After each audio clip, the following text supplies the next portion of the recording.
Tout d'abord, je voudrais remercier Pierre de m'avoir donné l'opportunité de donner cette série de cours. Ce séminaire aujourd'hui, c'est le prolongement en fait de toute une série.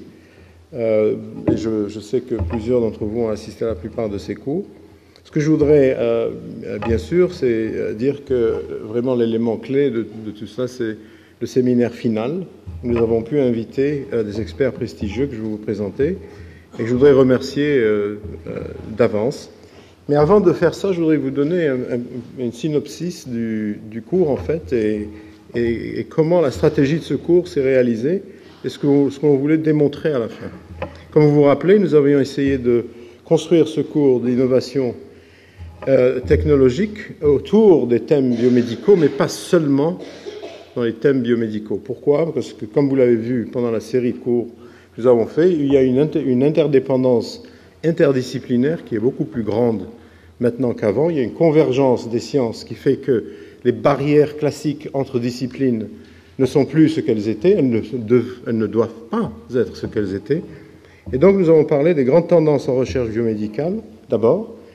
Ensuite, nous avons comparé, du point de vue global, quelles étaient les tendances en fait de développement en recherche et développement, ce qui fait que l'image du monde en 2011, du point de vue de l'innovation, a changé de manière beaucoup plus rapide au cours des 30 dernières années qu'elle n'avait changé au cours des 100 années précédentes.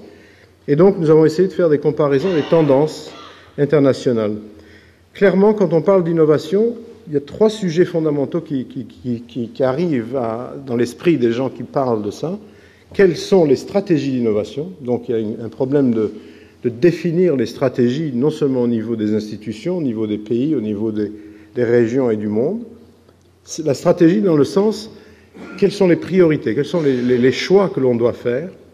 Deuxièmement, le deuxième pilier, c'est bien sûr comment opérationnaliser ces stratégies d'innovation technologique, dans quelle mesure on peut les gouverner, dans quelle mesure on peut les organiser. Et le troisième pilier essentiel, c'est le capital humain.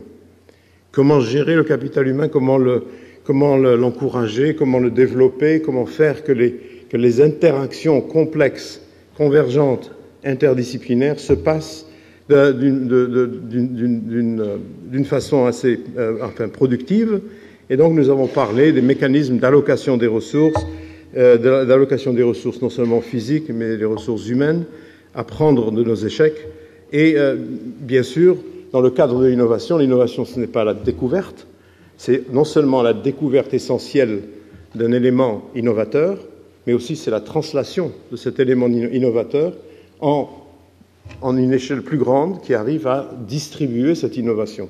Donc, il faut bien comprendre que le cours aujourd'hui ne va pas être basé seulement sur l'idée d'innovation qui est la nouveauté, mais aussi la nouveauté traduite dans une réalité, dans un bien social qui se développe éventuellement pour la population humaine, surtout en recherche biomédicale. Et donc nous avons aussi des concepts d'éthique, de réponse du public vis-à-vis de l'innovation, de la science et de la technologie qui vont être couverts aujourd'hui. Alors tous ces thèmes vont être retrouvés à travers le séminaire, à travers les exposés des orateurs. Et le débat aura lieu lors de la table ronde, bien sûr, cet après-midi, où nous accueillerons également M. Lim, chairman de ESTAR à Singapour, pour donner une perspective internationale, bien que notre ami Philippe Kouriski, qui a eu cette expérience, va aussi nous donner, dans son exposé, ce point de vue. Et nous aurons terminé notre séminaire vers 16 heures. Nous sommes absolument intéressés aux échanges entre l'audience et les membres du symposium, la faculté. Et donc, ce que je voudrais dire, c'est que aujourd'hui, nous allons essayer de synthétiser, en fait, tous les éléments que nous avons essayé de décortiquer au cours du cours, parce qu'à la fin, il faudrait avoir quand même une vue d'ensemble. C'est ce qu'on disait hier avec Pierre Corvol. Je crois que son but, c'est d'avoir des séminaires où non seulement l'analyse et la synthèse se retrouvent dans le séminaire final, et ce que nous allons essayer de réaliser.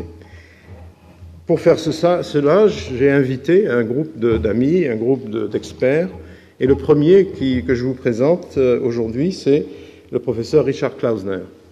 Alors Richard est un ami d'abord, et je vais vous dire tout de suite que c'est un être remarquable qui a été formé aux plus grandes écoles américaines, à Yale, à Duke, à Harvard.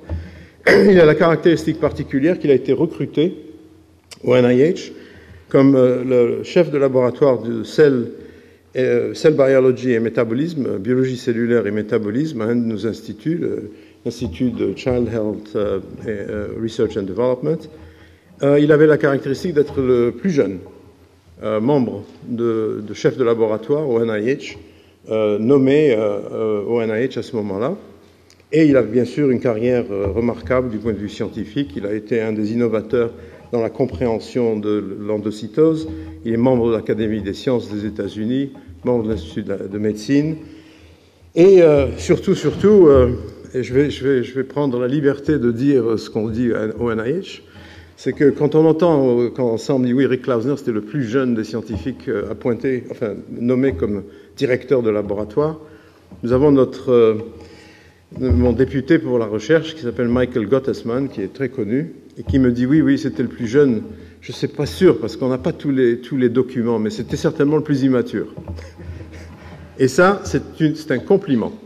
Pourquoi? Parce que Rick a été une force d'innovation à l'intérieur du NIH, aux États-Unis, dans le monde.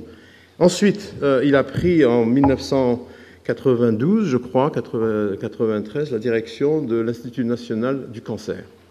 Et là, alors, c'est là que j'ai connu, en fait, Richard, parce que moi, j'étais à Johns Hopkins, et un beau jour, je reçois un appel de Richard, et je veux que tu participes à un séminaire, que tu diriges un séminaire sur le futur de l'imagerie dans le cancer. Et je ne connaissais pas Rick Klausner, et le NCI, le National Cancer Institute, avait une réputation, justement, de ne pas être très innovateur, d'être très conservateur, et d'être pris dans une bureaucratie très difficile à gérer. Et à ce moment-là, j'avais participé à aucune activité au niveau du NCI, parce que je trouvais ça très rébarbatif. Et donc, la première communication qu'on a eue, je lui dis, écoute, moi je veux bien passer du temps à faire ça, mais tu vas me promettre une chose.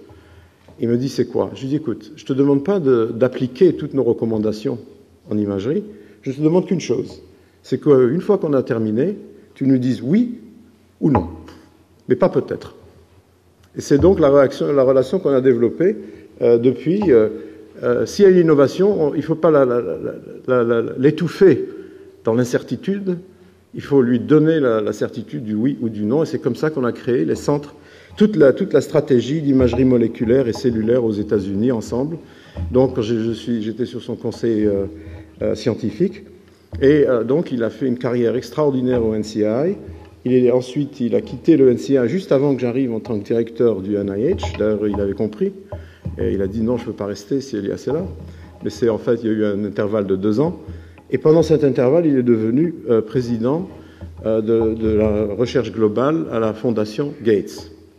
Et c'est là aussi où il a fait une révolution innovatrice à la fondation Gates en créant le concept de recherche dirigée par ce qu'on appelle les grands défis, les grand challenges. Et ces grands défis-là, il les a réalisés dans un programme remarquable qui a été fait d'ailleurs en collaboration avec le NIH, auquel nous avons travaillé ensemble, et qui a vraiment changé, en fait, le concept d'organisation mondiale des recherches autour des grands défis de la santé globale. Et donc, il est extrêmement qualifié pour nous parler parce que, de nature, il n'a absolument aucun respect des traditions. De nature, il a l'expérience directe d'avoir dirigé le plus grand institut du NIH. Et je peux vous dire que quand je suis devenu directeur, après avoir été conseiller à l'Institut national du cancer, c'était un institut en mouvement. C'est-à-dire, Richard a la capacité de créer des mouvements. Et ensuite, le santé en global health.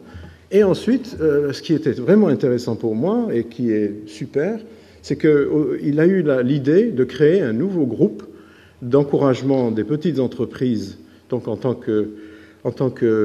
qu'innovateur, si vous voulez, où ils ont sorti un nouveau concept de capital, de venture capital, où au lieu de dire, bon, on investit, il a dit, on va investir, mais on ne va pas seulement investir, on va investir et créer de nouveaux concepts, de nouvelles compagnies. Et récemment, nous avons eu le plaisir de lui demander de servir comme direct chairman du conseil scientifique de Sanofi Aventis. Donc c'est un grand plaisir pour moi de vous introduire aujourd'hui, d'avoir Rick Klausner comme le premier présentateur. Rick.